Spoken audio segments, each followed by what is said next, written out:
Hello everyone, আসসালামু আলাইকুম। আপনারা যারা ইটিন সার্টিফিকেট করছেন বিভিন্ন কাজের ক্ষেত্রে ফেসবুক, ইউটিউব, বিভিন্ন ফ্রিল্যান্সিং কাজের জন্য বা বিভিন্ন কাজের জন্য, সো আপনারা যারা কিছু করেন না, স্টুডেন্ট, গৃহিণী বা ফ্রিল্যান্সার বা যে কোনো কিছু, আপনারা যদি মাসে 3 লাখ টাকা ইনকাম করেন না বা তার কম ইনকাম করেন, সো যারা 3 লাখ ইনকাম করে তাদেরকে ইটিন সার্টিফিকেটের কর দিতে হবে 2,000 টাকা। আর যারা করেন না, 3,000 টাকা কম ইনকাম করেন, তাদেরকে জিরো রিটার্ন ট্যাক্স দিতে হবে। সো মানে 0 টাকা, কোনো টাকা দিতে হবে না। কিভাবে দিতে হবে অনলাইনের মাধ্যমে, সো এই ভিডিওটা দেখা যাক কিভাবে দিতে হয়। সো এরকম ভিডিও পাওয়ার জন্য অবশ্যই আমাদের ইউটিউব চ্যানেলটি সাবস্ক্রাইব করে আমাদের পাশে থাকবেন।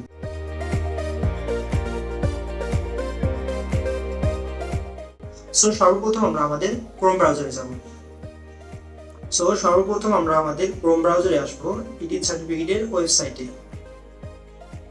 আসবেন। ওয়েবসাইটে এখানে লিখবেন যে ইটিন সার্টিফিকেট। লেখার পর ওয়েবসাইটের নামটা লেখার পর এখানে এই যে ই রিটার্ন, এই ওয়েবসাইটে প্রবেশ করবেন। প্রবেশ করার পর এখানে দেখেন ই রিটার্ন মানে হচ্ছে আপনার ইটিন তো অলরেডি আছে, এখানে ই রিটার্নে ক্লিক করবেন। ক্লিক করার পর এখানে দুইটা অপশন আছে, দেখেন I am not yet registration, মানে আপনি যদি আগে রেজিস্ট্রেশন করে থাকেন তাহলে যে এই যে রেজিস্ট্রেশন দিবেন, এটা I am already registration. So আর যারা রেজিস্ট্রেশন করেনি তারা দিবেন I am not yet registration. So আমি রেজিস্ট্রেশন করিনি, এখানে ক্লিক করবো। ক্লিক করার পর ওকে দেওয়ার পর হচ্ছে এখানে কি কি দিতে হবে, এখানে আপনার টিন সার্টিফিকেটের নাম্বারটা দিতে হবে, আর এখানে ফোন নাম্বারটা দিতে হবে, আর এখানে ক্যাপচার যে কোডটা আছে এখানে বসিয়ে দিতে হবে। সো আমরা আমাদের টিন সার্টিফিকেটের নাম্বারটা দিব। সো এইভাবে আপনাদের ফোন নাম্বার ও হচ্ছে টিন সার্টিফিকেটের নাম্বারটা এখানে দেওয়ার পর তারপরে এই যে ক্যাপচারটা দিবেন, দেওয়ার পর হচ্ছে ভেরিফাই দিবেন। ভেরিফাই দিলে হচ্ছে আপনার ফোনে একটা ওটিপি যাবে। এই ওটিপিটা হচ্ছে 4 মিনিট 5 মিনিটের মধ্যে দিতে হবে, তারপর হচ্ছে পাসওয়ার্ড সেট করতে হবে। সো আমরা আমাদের ওটিপিটা দিব। সো আপনারাও এভাবে একটা স্ট্রং পাসওয়ার্ড বসিয়ে দিবেন। যে দেখেন স্ট্রং পাসওয়ার্ডের এখানে কি কি আছে, এই যে ক্যারেক্টার আছে, ক্যারেক্টার দিবেন বড় হাতে, ছোট হাতের, ক্যাপিটাল, স্মল লেটার, তারপর হচ্ছে সংখ্যা, নাম্বার দিবেন। নাম্বার দেওয়ার পর একটা আছে সিম্বল মানে প্রতীক দিবেন। এই সাইডটা মিক্স করে হচ্ছে পাসওয়ার্ডটা দিবেন। সো না হলে নিবে না। দেখেন আমার অলরেডি সবকিছু দেওয়া শেষ, এখানে 3 মিনিট আছে। সো আমি এখানে সাবমিট দিয়ে দেবো। সো সাবমিট দিলে হচ্ছে কি বলবে, হচ্ছে নো থ্যাঙ্কস, আমি এখানে দিয়ে দেবো সাইন ইন। সো আমাদের পাসওয়ার্ড থেকে শুরু করে সবকিছু অলরেডি দেওয়া শেষ, আমরা এখন সাইন ইন করবো। অলরেডি সাইন ইন হয়ে গেছে, একটু অপেক্ষা করবেন। সো দেখেন আমাদের সাইন ইন কিন্তু হয়ে গেছে। সো এই যে দেখেন মামুন আর রশিদ, মামুন আর রশিদ, এই সবগুলো দেওয়া আছে। এখন আমরা হচ্ছে সেভ অ্যান্ড কন্টিনিউতে দিব। আমাদের সেভ হয়ে গেছে। তারপর আমরা আসবো সাবমিশন। ঠিক আছে, সাবমিশনে আসলে হচ্ছে এটা একটা অপশন আসবে, রেগুলার ইটিনে ক্লিক করবো। আসার পর এখানে ক্লিক করে দেখেন এখানে আছে সেলফ আছে, দুইটা আছে সেলফ। সো সেলফ থাকবে এখানে 2024-25, 2023 সাল থেকে 2024 সালের মাঝখানে। এখানে হচ্ছে ট্যাক্স, এটা হচ্ছে নো দিবেন, ইনকাম ট্যাক্স নো। আর কোনো এখানে নোট পর এখানে ইয়েস দেওয়ার পর এটা ঠিক থাকবে সবকিছু।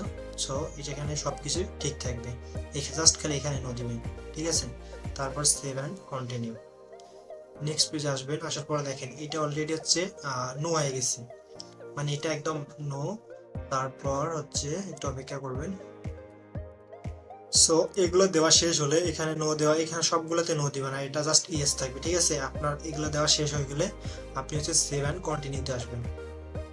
সেভ অ্যান্ড কন্টিনিউতে আসার পর এই যে এইটা আপনার হচ্ছে সুন্দর করে পূরণ করতে হবে। সো কিভাবে পূরণ করতে হবে, সো এখানে আসার পর এই যে এই লেখাটা পড়বেন আপনারা যদি করতে চান। সো এখানে এসে নো দিবেন। নো দেওয়ার পর আপনারা বাৎসরিক হচ্ছে কত টাকা ইনকাম করেছেন বা ব্যয় করেছেন। সো টোটালি মনে করেন যে 40,000 টাকা। এই খরচটা কিন্তু সুন্দর করে হিসাব জিরো মিলাতে হবে। ঠিক আছে, সো ভাবে চিন্তে দিবেন 40,000 টাকা, 40,000 টাকা। আর এখানে দিবেন যে অ্যানুয়াল এক্সপেন্স। এখানে জাস্ট 40,000 টাকা লিখে দেওয়ার পর অ্যানুয়াল এক্সপেন্স দেওয়ার পর এখানে সেভ অ্যান্ড কন্টিনিউটা দিতে হবে। তো অলরেডি শেষ। এই যে এটাও সুন্দর করে পূরণ করতে হবে।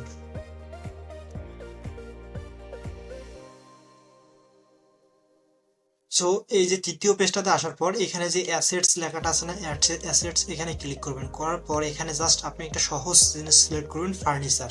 এই যে ফার্নিচার অ্যান্ড ইলেকট্রনিক্স। সো এখানে এটা ক্লিক করবেন, এই যে সিলেক্ট করবেন। করার পর এখানে লিখে দিবেন যে ফার্নিচার এলিমেন্ট। তারপরে দিবেন হচ্ছে যে গিফট, আপনি গিফট পেয়েছেন, কোয়ালিটি আছে কত, 2টা। জাস্ট এখানে 0, আপনি তো নিজের টাকা দিয়ে কিনে নেই। সো এটা দেওয়ার পর এখানে আদার অ্যান্ড ক্যাশ ফাউন্ড, এখানে একটা ক্লিক করবেন। এই যে ক্লিক করার পর এখানে এখানে বলছে হচ্ছে ক্যাশ এয়ার্ন ফাউন্ড আউটসাইড বিজনেস। আপনি কি আউটসাইডে আর কোনো বিজনেস করেন যে আপনার হাতে বছর শেষে বা বছর শেষে, এখানে অ্যানুয়াল বলছে, বছর শেষে কত টাকা জমা আছে, সো আমরা দিব 2000 টাকা।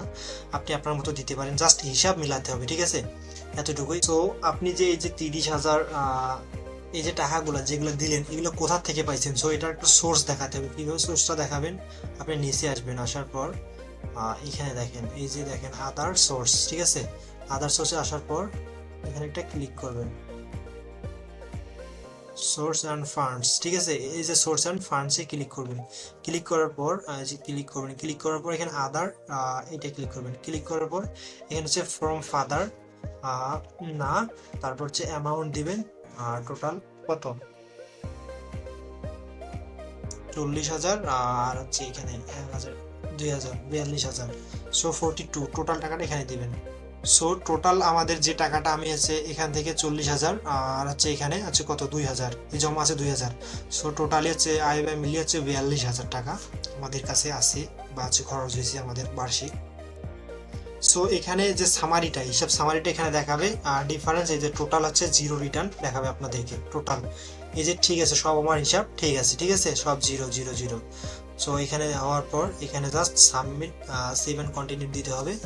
দেওয়ার পর এখানে নিচে আসবেন, এই ফর্মটা আপনার যদি সব ঠিক থাকে আর সব কিছুতে জিরো আছে, দেওয়ার পর হচ্ছে নিচে আসবেন, নিচে আসলে যে প্রসেস টু অনলাইন রিটার্ন এখানে ক্লিক করবেন। দেখেন একটু লোডিং নেবে, এই যে দেখেন মামুন আর রশিদের আছে সাবমিট, জমা দেওয়া শেষ, মানে হচ্ছে ফর্মটা আছে এটা। এখন নিচে আসবেন, আসার পর অনেক বড় একটা ফর্ম, এই যে সাবমিট রিটার্নে জমা দিলে সেই রিটার্নটি জমা হয়ে যাবে। ইয়েস, এটা ওয়েটিংয়ে থাকবে। সো দেখেন কংগ্রাচুলেশন, এটা হয়ে গেছে।